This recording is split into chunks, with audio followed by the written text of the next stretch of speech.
प्रत्याशी है उसको वही मिलते हैं जिनके अनैतिकता के ऊपर भाई परिवारों में पहले से ही मामले आए हुए हैं। क्या उनके पास कोई प्रत्याशी नहीं है कि कांग्रेस के अंदर प्रत्याशियों की कमी हो चुकी है? अनैतिकता एक ऐसा शब्द है जो कि उनके परिवार से जुड़ा हुआ है। यहाँ तो मतलब कि 9-10 साल पहले पुरानी बातें हैं, ये उठ करके उनके ऊपर सवाल जो पैदा कर रही हैं। क्या कांग्रेस के अंदर ऐसा कोई प्रत्याशी नहीं था जिसके ऊपर सवाल उठाया जा सके, या फिर कांग्रेस से कुछ जुड़ना नहीं चाहता है? ये जिस तरीके से जो क्रियाएं वहाँ पर उस टाइम हुई थी, उनका उन्होंने कानून की प्रक्रिया के अधीन क्रिया की। भाई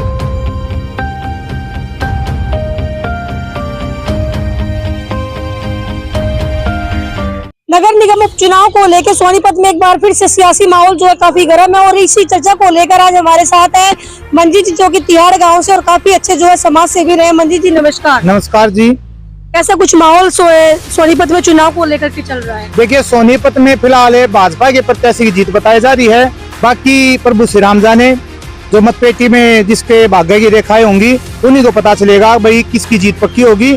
लेकिन फिलहाल के लिए जो हम आकलन देख पा रहे हैं वह भाजपा के प्रत्याशी के लिए पब्लिक का जो रुझान। कांग्रेस प्रत्याशी की बात करें तो कमल दीवान को जो मेयर प्रत्याशी बनाकर मैदान में उतारा है, वो भी काफी बड़े बड़े दावे जो कर रहे हैं, विकास के दावे कर रहे हैं। साथ कांग्रेस प्रत्याशी कमल दीवान की बात करें तो मामला काफी वायरल हुआ था, अनैतिक मामला था, ये वेश्यावृत्ति का मामला था।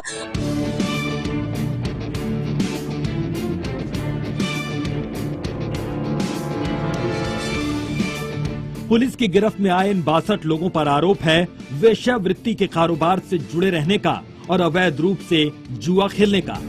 जबकि जो एक्स एमएलए थे देवराज दीवान, उनका कहना था कि ये मैंने अपना जो फार्म हाउस है किसी को रेंट पर दे रखा था, लेकिन सच्चाई ये थी कि उनके बेटे का नाम भी इसमें आया था। तो इस बड़े मामले को लेकर आप क्या कहेंगे? देखिए, जो उस टाइम पर मामला हुआ था उसकी प्राथमिकी दर्ज हुई थी, जांच भी हुई थी, वायरल भी हुआ था, हर तरीके की क्रियाएं भी हुई थी, आरोप प्रत्यारोप भी लगे थे। पुलिस ने इन्हें सोनीपत के पूर्व विधायक और कांग्रेसी नेता देवराज दीवान के फार्म हाउस से छापा मारकर गिरफ्तार किया है। पुलिस ने 5 महिलाओं समेत कुल 62 लोगों को रंगरंगलियां मनाते हुए रंगे हाथों गिरफ्तार किया। पुलिस ने मौके से 5,80,000 रुपए भी बरामद किए हैं। लेकिन मैं यहाँ ये कहना चाहता हूँ कि क्या कांग्रेस से सरकार को या कांग्रेस का जो प्रत्याशी है उसको वही मिलते हैं जिनके अनैतिकता के ऊपर भाई परिवारों में पहले से ही मामले आए हुए हैं? क्या उनके पास कोई प्रत्याशी नहीं है कि कांग्रेस के अंदर प्रत्याशियों की कमी हो चुकी है? अनैतिकता एक ऐसा शब्द है जो कि उनके परिवार से जुड़ा हुआ है। कांग्रेस के अंदर ऐसा कोई प्रत्याशी नहीं था जिसके ऊपर सवाल उठाया जा सके, या फिर कांग्रेस से कुछ जुड़ना नहीं चाहता है? सर, कांग्रेस की बात करें, लगातार घोटाले के आरोप इन पर लगते रहते हैं। पहले सुरेंद्र पवार, अब कमल दीवान के बारे में लगातार ये वीडियो और देखिए एक एक्स एमएलए के घर पे फार्म हाउस पे इस तरीके से रेड पड़ना। देखिए, जिस तरीके से जो क्रियाएं वहाँ पर उस टाइम हुई थी, उनका उन्होंने कानून की प्रक्रिया के अधीन क्रिया की। भाई प्राथमिकी भी दर्ज हुई, कोर्ट में मामला विचाराधीन भी रहा, उसकी क्रिया आगे भी चलती रही। लेकिन समाज है, समाज में इलेक्शन के दौर में सब गड़े मुर्दे उखाड़ जाते हैं। सब देखते हैं एक प्रत्याशी की जो छवि है उसकी तरफ देख करके जो चुनाव की तरफ आदमी का व्यवहार है ये देखते हैं कि प्रत्याशी कैसा है, उस प्रत्याशी का परिवार कैसा है या कुछ और है। अगर देवराज जी, क्या चल रहा था ये आपके फार्म हाउस में? यहाँ कुछ भी नहीं चल रहा है। पुलिस ने यहाँ पर छापा मारा, 57 लोगों को गिरफ्तार किया। कहा जा रहा है कि यहाँ पर वेश्यावृत्ति हो रही थी, जुआ खेला जा रहा था, लाखों रुपए कैश बरामद हुए हैं। आप कह रहे हैं कि कुछ नहीं हुआ? उसके परिवार को गड़े मुर्दे उखाड़ करके समाज आगे लेके आता है।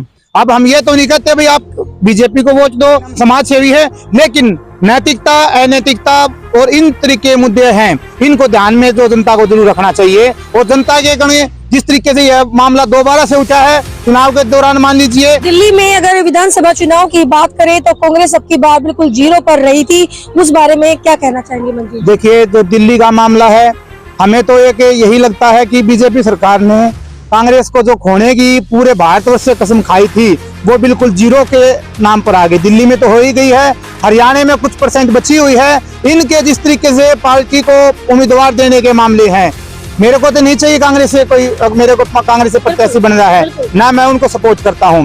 लेकिन उनके पास ऐसा कोई बंदा नहीं है जो आज खुश होकर ये कह सके कि मैं कांग्रेसी हूं। मुझे ऐसा नहीं लग पाता है। आम आदमी की पार्टी करें, हालांकि आम आदमी पार्टी का सुपड़ा जो है साफ हो चुका है। विधानसभा चुनाव की बात करें तो जो इनके विधायक प्रत्याशी थे उनकी जमानत जब्त हो गई थी और जो भी मेयर प्रत्याशी लगातार मोदी जी के गुणगान करते हुए जो है नजर आ रहे हैं। क्या प्रत्याशियों की कमी हो गई है पार्टियों के पास, या इनके जो पुराने जो कार्यकर्ता है उनमें खलबली मच गई कि डूबते जहाज में बैठे कौन? यही बात हो रखी है कि डूबते जहाज में बैठे कौन। प्रत्याशी किसी को मिल नहीं रहा है, लेकिन ये जरूर दिखाना चाहते हैं कि हम सर्वसम्मति से किसी को नहीं बना सकते। अगर कोई भी मेयर के पद पे अगर फार्म नहीं भरेगा तो अकेले जो राजीव जैन है या कोई अन्य है वो बन जाएगा। इनके पास प्रत्याशी की जो साफ छवि, ईमानदार, जिसका परिवार अच्छे तरीके से कार्य करता रहा हो, उनका कुछ भी व्यवस्था नहीं बन पाई है कांग्रेस की माने। और आम आदमी पार्टी की तो आप जहां बात कर रहे हैं भाई, मैं उनको नहीं मानता। कुछ 1000 वोट भी मेरे ख्याल से पूरे सोनीपत में वो मेयर के इलेक्शन में ले पाएंगे। देवेंद्र गौतम की बात करें जो कि विधानसभा प्रत्याशी रहे आम आदमी पार्टी से, लगातार कांग्रेस के खेमे में नजर आ रहे हैं।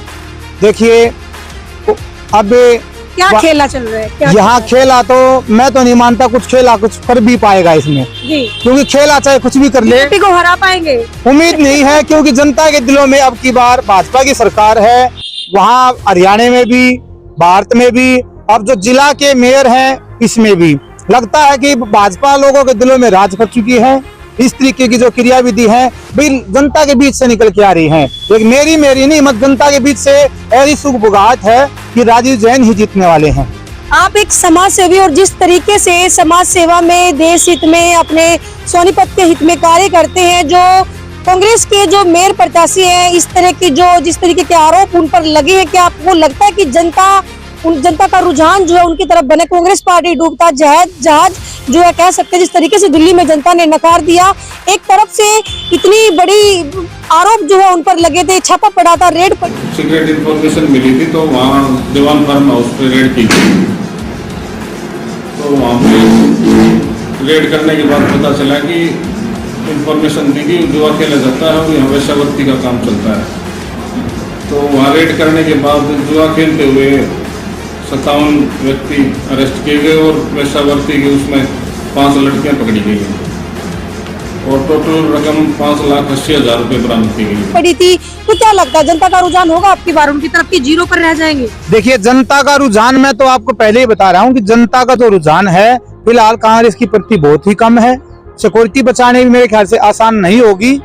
लेकिन प्रत्याशी की जो बात है, प्रत्याशी के ऊपर चाहे कुछ भी न हुआ हो, लेकिन परिवार पर जो कीचड़ उछला हुआ है, पहले जो बातें उठी हैं जी, तो क्या लगता है एक तरफा माहौल है आपकी बात? देखो मेरे विचार से जो निजी विचार है और जो हम समाज में देख पा रहे हैं, अब की बार राजीव जैन जी खुले भारी वोटों से जीतने वाले हैं। मेरा जो विचार भी है और जो मेरे आसपास क्षेत्र में जितने भी साथी कार्य करते हैं और हम लोग जो लोगों के मन को जानने का प्रयास करते हैं, उनसे भी ये पता चलता है राजीव जैन जी की जीत पक्की है। बहुत बहुत धन्यवाद। दोस्तों सोनीपत से बड़ी खबर जो है निकलकर सामने आ रही है। तीनों प्रत्याशी जो है मेयर प्रत्याशी मैदान में उतर चुके हैं। बीजेपी पार्टी की बात करें तो राजीव जैन भाजपा मेयर प्रत्याशी जो है अब की बार चुनाव लड़ रहे हैं भाजपा की तरफ से। कांग्रेस पार्टी की बात करें, कमल देवान को मेयर प्रत्याशी बनाकर मैदान में उतारा, लेकिन लगातार वीडियो वायरल हो रही है कि लगातार किस तरीके से देवराज दीवान के फार्म हाउस पर छापा पड़ा था, रेड पड़ी थी, किस तरीके से 57 लोगों को गिरफ्तार किया गया था। लोगों के जहन में पुरानी वीडियो फिर से उभर कर आ रही। दोस्तों कमेंट करके जरूर बताएं अब की बार सोनीपत का मेयर कौन।